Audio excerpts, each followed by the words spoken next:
Oke, selamat datang di channel saya. Karena fundamental, nggak pernah bohong. Terima kasih yang sudah nonton. Kita lanjutkan misi pencarian analisis dan prediksi harga saham yang wajar atau yang masih murah tentunya. Kali ini saya membahas saham Metro Data Elektronik atau MTDL yang secara grafik 5 tahun terakhir itu ini udah beggar ya, dalam 5 tahun ya. Beggar sempat nyentuh di harga 800 dari 2018 ke 2022 itu udah beggar. Nah, kira-kira bergerak di bidang apa? Saham ini perusahaan teknologi informasi yang bergerak di bidang penyediaan produk dan layanan IT dan produk dan layanan berteknologi tinggi seperti distribusi, penjualan perangkat keras dan dasar. Oke, lebih ke elektronik ya. Nah, maka nggak apa namanya, nggak aneh ya, nggak aneh ketika masuk 2020 saham yang lain turun, malah dia setelah pandemi masuk, kemudian digitalisasi semakin pesat, maka harga sahamnya langsung merespon naik sampai sekarang, dan saat ini harganya sedang terkoreksi. Jika dilihat di 3 bulan terakhir sudah turun sekitar 10%. Oke, apakah masih layak untuk kedepannya kita beli atau kita koleksi? Mari kita lihat. Kita lihat dari pertama revenue atau pendapatannya. Dari kuartal 1 2020 sampai 2022 itu semuanya naik ya. Dari 3,3 triliun ke 3,8 triliun ke 5,1 triliun.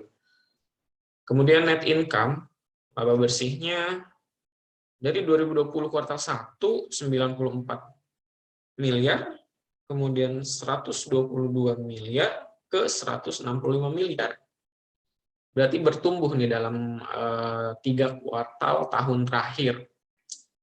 Oke, kita langsung aja hitung harga wajarnya. Dan harga saham sekarang harganya di 610.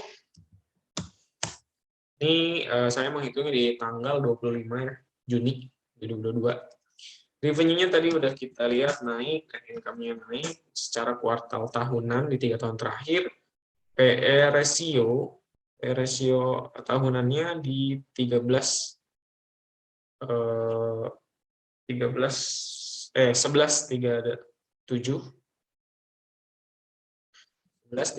ini udah di atas 10, tapi ya kita lihat lagi apakah saham ini bagi dividen, dan mana dividennya? Dividennya oke, dividennya hanya di bawah 1,72%, di bawah 3,72%.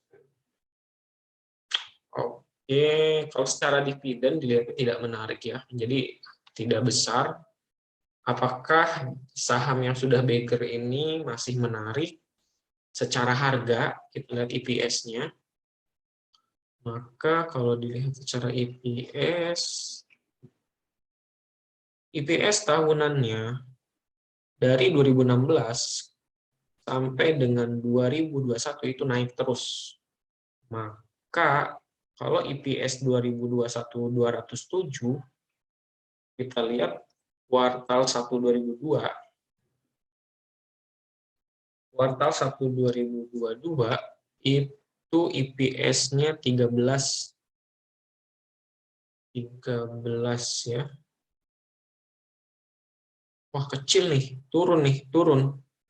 Ada apa nih? Turun banget ini, pantesan. Kuartal 1 2021 sekitar 49. Tadi kalau 49 dikali 4, 196 ya. Sekitar 200-an, benar. Nah, ini kalau kuartal satunya 13,41, ini 2021 nih. Ini 2021 nih. Kalau IPS kuartal 1 2022 13,41, 0,41 kemudian dikali 4, ini hanya 53 EPS-nya. Tanda-tanda nih, tanda-tanda. Tanda-tanda kalau memang penurunan saham MTDL 3 bulan terakhir, ya ini menggambarkan fundamentalnya gitu, laporannya, menggambarkan laporannya. Kalau ditarik 1 tahun terakhir, oke masih plus sekitar 50%, tapi kalau 3 bulan terakhir ini 10% minus. Jadi kalau dilihat dari IPS-nya yang 13,4 itu dikali 4, ya tentunya lebih rendah. Lebih rendah. Dan kalau kita lihat berapa persennya nih, berapa persennya, gitu kan? Sekitar 20 kali 100, 27%. Intinya hampir apa ya? Turunnya coba dikali 3. Ya, hampir 4 kali lipatnya lah. Iya, hampir 4 kali lipatnya turun. Hampir 4 kali lipatnya dibanding 2021. Maka berarti kalau dilihat lagi secara harga, kemungkinan ini akan tembus resisten kayaknya di resisten di 7.600 berapa nih? Coba kita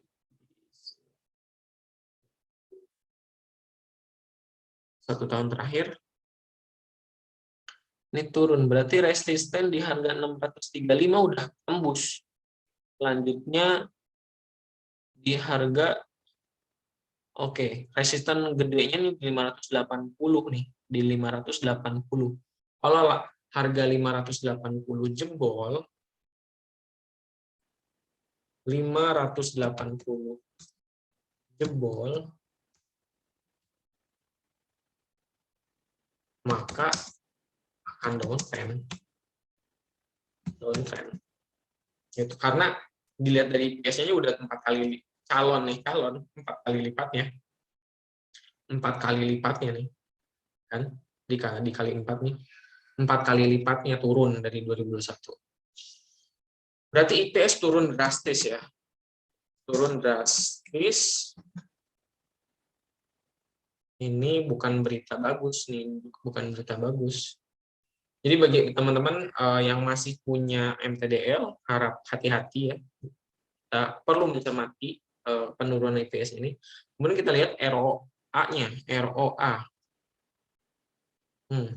Return on asset itu 6,43%. 6,43%. ROE-nya di 18,85%. 18,85%. Net profit margin-nya, buset, net profit margin ini 3,19%. 3,19%. Kacau. Turun banget ya, ini turun banget. Dan rata-ratanya aja tuh 2%. Oh, memang secara 5 tahunan rata-ratanya 2%. 2,4%. Ini sekarang 3%. Oke, kita pakai perhitungan metode cross komparatif ya, penyesuaian nilai NPM dengan ROA dan ROE. Kita lihat untuk batas bawahnya MTDL itu kan berarti aset ya. Return on equity sih harus return on equity, oke. Walaupun kita pakai return on asset, oh iya kayaknya sih return on asset itu minimal batas bawahnya harus di 4%. Dan batas atasnya dikatakan bagus harus di atas 7%.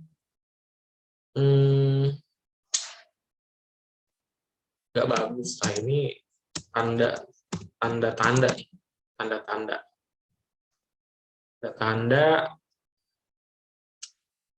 Kita lihat PBV. Oke, kita lanjutkan. PBV 2,56.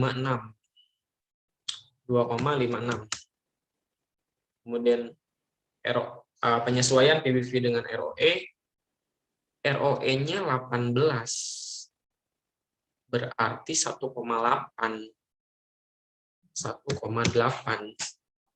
Kalau kita kalikan dengan book value per share, itu book value per share-nya 238,47. 238,47. Harganya berapa? 429. Harga sekarang 610. Jadi minus margin of safety-nya minus 30%. Harga sekarang kemahalan. Ya bukan aneh karena EPS-nya juga turun. EPS turunnya hampir 4 kali lipatnya tuh. Hampir 4 kali lipatnya. Oke. Coba pengen lihat di pendapatan deh. Pendapatannya berapa sih tahun kuartal ini? Kuartal berapa coba? Kuartal 1 2022 secara grafik. Oh iya. Jauh. Turun, pendapatannya juga turun. Secara grafik turun. Nggak aneh. Kalau misalkan ini bisa balik ke harga 2021 nih. Bisa balik ke harga 2021. 2021 mana? Harga 2021. Sekitar berapa nih? Benar, 400-an. 400-500-an. Bisa balik ke harga 400-500-an nih. Bisa balik nih. Kemungkinan bisa balik ke harga ini 400-an. Benar. Oke. Lanjut ke harga wajar PI metode. Ini kita pakai valuasi dari Stockbit, kita masukin MTDL, metode data elektrik, dan kita pakai growth-nya rata-rata 3 tahun. Nah, kan 691,75. Kalau pakai growth rata-rata CAGR-nya 3 tahun, 691,75. 691,75. Nah, pertanyaannya, udah pernah mencapai harga segini belum? Kita lihat. Nah, udah lewat. Tertingginya ini di 700. Harga 600 tuh di sini. Di mana nih? Di sinian, di sini. 600. Udah lewat. Mah, gak aneh. Kalau 2001 penghasilannya gede, kemudian sekarang turun laporan keuangannya, pasti direspon. Jadi, udah pernah capai harga ini. Benar. Jadi wajar nih kalau lagi turun. Oke, kita lihat min PBT 3 tahun ya. Kalau pakai min PBT 3 tahun, min PBT 3 tahun Metrodata itu 2,18. 2,18. Harganya 500. Pakai harga min PBT 3 tahun. Sekarang 600. Minus 15%.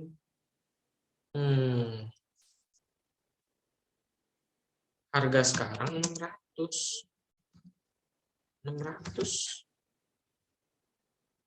Mahal. Oke, udah dihitung nih pakai 3 perspektif perhitungan harga wajar. Review dari awal, meskipun revenue-nya naik, net income-nya naik per kuartal, tapi pendapatannya turun drastis dan EPS-nya juga turun drastis, hampir 4 kali lipatnya. Jadi, kemudian dilihat dari NPM. NPM-nya cuma 3%, sedangkan setelah dicek dengan perhitungan metode cross komparatif, harusnya di atas 17, atau minimal 4,5%. tanda-tanda nih, tanda-tanda. Maka setelah didapatkan harganya rata-rata itu harga wajarnya di 546. Penilaiannya tahan dong, berarti tahan beli, tunggu di harga 500-an. Udah pasti ini, Mas. Atau tunggu laporan kuartal 2 2022. Kalau bagus dan ada ke depannya, kalau bagus ada kemungkinan. Nah, tapi kayaknya cukup deh, untuk kenaikannya, kayaknya sih cukup. Udah baker juga dari 2018, kemudian memanfaatkan digitalisasi ya, penjualannya naik di 2021, kemudian sekarang di 2022 ya memang udah mungkin udah banyak pesaing juga, kemudian ya ini sih kayaknya sih wajar penurunannya. 3 bulan terakhir 10% turunnya. Jadi ini udah fase downtrend lah ya. Udah fase downtrend, naik terus, kemudian sekarang turun. Jadi sarannya sih penilaiannya ditunggu di harga 500-an, kemudian nih lihat laporan kuartal keduanya, kalau bagus dan ada prediksinya kemungkinan pasarnya juga bagus, bisa balik lagi targetnya ke target harga 700-an lagi, sekitar 700. Nah, kalau misalkan pakai harga 700, di sini nih, pakai harga 700, ya, 700, misalkan 4%, 13%, sekarang aja udah turun 10%, jadi tunggulah di harga 500 lah. Kalau 500 nih, kalau beli di harga 500-an, kemudian bisa dijual di harga 700-an kalau dikasih nih. Ini 40%. Oke. Itu ya. Jadi masih wait and see, tahan uang tunai, cek laporan kuartal keduanya. Jangan lupa baca fundamental, karena fundamental tidak pernah bohong, dan jangan lupa di-share dan like dan subscribe. Terima kasih yang sudah nonton. Tulis nama saham apa aja yang mau direview di komentar ya. Terima kasih.